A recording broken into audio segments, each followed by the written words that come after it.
With temperatures that feel like 100 degrees today, there are some new warnings from healthcare providers about heat-related illnesses. Joining us now with what they want all of us to know is medical reporter Liz Bonus. Liz. Hey guys, good afternoon once again. A lot of people at the pool today, and that is a good way to stay cool.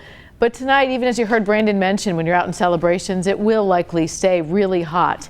And that means the potential for heat-related illnesses can still set in. All of us need to know how to avoid many of these and keep from getting sick. The first way to avoid a heat-related illness has to do with your picnic. If hot foods are not hot anymore and cold foods are not cold, don't eat them. Leftovers in this kind of heat means food can quickly have bacteria that can grow and make you really sick.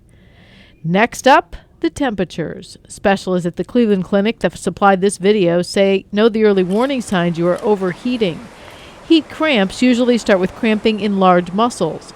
You then often feel nausea in the heat, as well as headaches and exhaustion.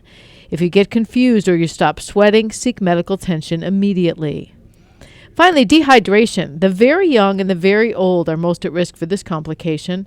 It is suggested that you use preparation, prevention, and recognition. That means prepare fluids, water, and other drinks to take with you before heading out in the heat. Drink them once you are out before you feel thirsty. And finally, if you start to feel exhausted or stop urinating, remove yourself from the heat and ask for medical help. Heat stroke sets in high humidity and high temperatures.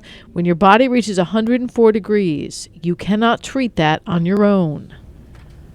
So you'll usually notice, believe it or not, the first thing when someone gets to that real high temperature, they get disoriented. Oh, yeah. Yep. So, the confusion sets in, and so somebody else has to tell them, I think we better go get you cooled off. That's the thing they're telling us all to look for. Yeah. That other thing about drinking when you're not thirsty yet, that's hard to make yourself do. It is. Like, and then all of a sudden. But don't they say once you're thirsty, you're already dehydrated? Yeah. That's what athletes know that, right? You're supposed to stay ahead of it? Yes, and because you're sweating, you're perspiring, even if you don't physically feel like you can feel yourself sweating. Yeah.